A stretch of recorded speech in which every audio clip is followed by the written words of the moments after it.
Hello बच्चों, चलिए हमारा प्रश्न देखते हैं। हमारा प्रश्न है, कैक्टस मरुस्थल में जीवित रहने के लिए किस प्रकार से अनुकूलित रहता है? कोई दो अनुकूलन लिखिए।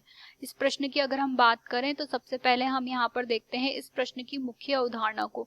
तो इस प्रश्न की मुख्य अवधारणा के अंतर्गत हम यहाँ पर कह सकते हैं कि सामान्य रूप से यहाँ पर जो है विभिन्न प्रकार की परिस्थितियों में रहने के लिए व वातावरण में रहने के लिए वातावरण के अनुसार यहाँ पर पादप जो होते हैं वो विभिन्न प्रकार के यहाँ पर जो है अनुकूलन निर्धारित कर लेते हैं। तो हम यहाँ पर कह सकते हैं कि वातावरण के अनुसार यहाँ पर जो विभिन्न प्रकार के अनुकूलन यहाँ पर पादप में आते हैं वो पादप को अनुकूलित करते हैं विभिन्न प्रकार की परिस्थितियों में रहने के लिए।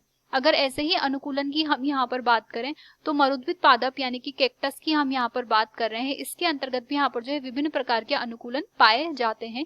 जैसे कि हम यहाँ पर कह सकते हैं कि सामान्य रूप से यहाँ पर जो कैक्टस होता है वो यहाँ पर जो है मरुस्थलीय क्षेत्रों में पाया जाता है, जहाँ पर पानी की कमी होती है व रेतीली जमीन होती है। हम यहाँ पर कह सकते हैं कि कैक्टस जो होता है इस पादप के विभिन्न प्रकार के अनुकूलन होते हैं। जैसे कि अगर हम बात करें इसके तने की, तो सामान्य रूप से जो तना होता है वो यहाँ पर मोटा प्रकार का हो जाता है।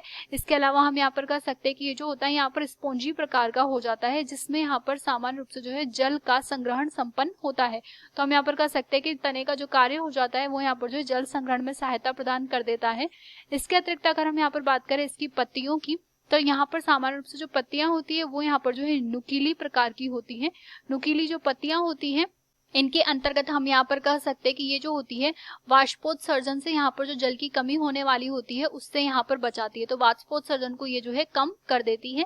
इसके अलावा अगर हम यहाँ पर जड़ की बात करें तो हम यहाँ पर कह सकते हैं कि जड़ें जो होती हैं वो यहाँ पर चौड़ी होती हैं, मोटी होती है। इसके अतिरिक्त हम यहाँ पर कह सकते हैं कि जड़ों में यहाँ पर जो है विशिष्टीकृत रूप से यहाँ पर जो है गहरा पाए जाने का गुण पाया जाता है, यानी कि ये जो होती है गहरी यहाँ पर बनती है। तो जड़ें गहरी होने की वजह से हम यहाँ पर कह सकते हैं कि अधिकतम गहराई तक जा करके यहाँ पर जो है जल को ग्रहण करती है, तो अधिक से अधिक यहाँ पर जो जल की पूर्ति करने की कोशिश करती है। तो हम यहाँ पर कह सकते हैं कि विभिन्न प्रकार के अनुकूलनों में यहाँ पर तना, पत्ती व जड़ में यहाँ पर जो है अनुकूलन पाए जाते हैं। इसके अतिरिक्त हम यहाँ पर कह सकते हैं कि जो संपूर्ण शरीर पर यहाँ पर जो रंध्र पाए जाते हैं वो रंध्र यहाँ पर जो है बहुत कम होते हैं, यानी कि इनकी संख्या यहाँ पर बहुत ही कम होती है। इसके अतिरिक्त हम यहाँ पर कह सकते हैं कि कुछ पादपों में रंध्र जो होते हैं वो यहाँ पर अनुपस्थित भी होते हैं।